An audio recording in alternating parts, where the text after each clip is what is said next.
Good morning, children. Let us start with the first chapter of the chemistry, that is some basic concept. In the some basic concept, first we'll see what is the nature of the matter.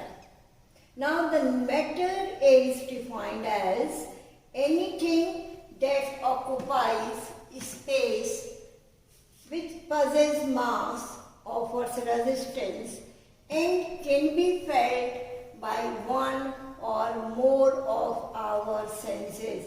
For example, you have seen the many matter, that is air, water, and many elements. The metals are there, non-metals are present in the nature. So some we can sense by using our sense organs, like the air you can sense only by the sense organ.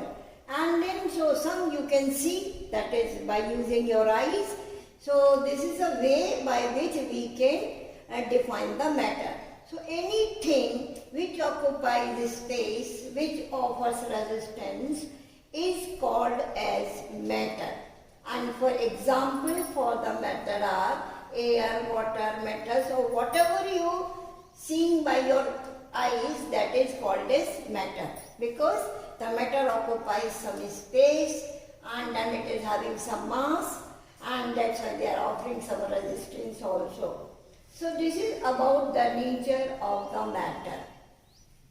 Now the matter exists in three physical states, and these three physical states are solid, liquid and gas. In these three physical states, a matter can exist. You have already studied in the lower classes. The solids are having definite mass and definite shape. So that is a definition for solids. Solids have definite mass and definite shape. For the liquids, liquids are having the definite volume, but they are not having the definite shape. It means you can put liquid in a very big container or very small thin container. And the gases do not have the constant volume or the shape. So the gases are having variable shape and variable volume. That means they can expand. Whenever the pressure is released or the gases are exposed in the air, then they will occupy the space. So the gases have indefinite volume and indefinite shape. Now we classify the matter. This is a classification of matter. In the classification of matter, the matter is classified as pure substance and the mixture. Now the pure substance, in the 9th class you will study about the pure substance. In the pure substance we include the element and the compound. So pure substance are those substances which have fixed composition, which cannot be separated into simpler substances by physical method, and third, their properties do not vary. So we can example of any pure element. You can take the example of hydrogen, you can take the example of oxygen, you can take the example of water, you can take the example of carbon dioxide. So they are classified as the pure substance.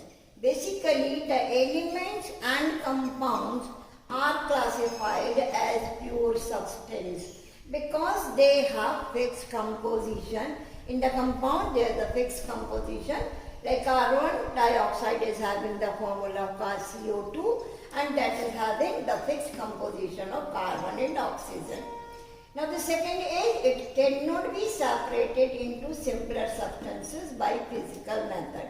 Physical method are simply evaporation, condensation, and then you can use the separation, sieving, and other methods are there, distillation. So they cannot be separated by using physical method. So we cannot separate them, or we cannot break down into simpler substances. Now the third is, their properties do not vary, means they have the fixed property. Now we come to the mixture. Now the mixtures are having the variable composition. The mixtures is having two or more components when they are mixed in any composition, then they form the mixture.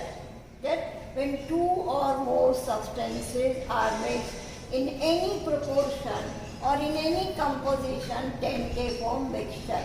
And that's why the mixtures have variable composition. Now the second point is, components retain their characteristic properties. The mixtures, the component of a mixture, they retain their characteristic properties. So suppose you are mixing salt and water, and then it will dissolve into it, will form a mixture, and the salt will retain its property. The solution will be salty in nature. It means salt retain its property. So the components of a mixture retain their characteristics property. This is one example. Then you can dissolve the sugar into water, then the taste of the solution will be sweet because the sugar will retain its property. And that's why we can say the component of a mixture retain their characteristic properties. Now the third point, mixtures of different composition may have widely different properties. When mixtures are having the different composition, their many properties will be different, like their concentration will be different. We can take one example. You take 2 glasses and then you can take 100 ml of water in each glass. Then you add in one glass 10 gram of sugar, in other you dissolve 50 gram of sugar. Now both the solutions are the mixtures, and these mixtures are having different composition because they have different amount of sugar, and that's why their concentrations are different. And that's why we can say the mixtures of different composition may have widely different properties. This you will study detailed in class 12.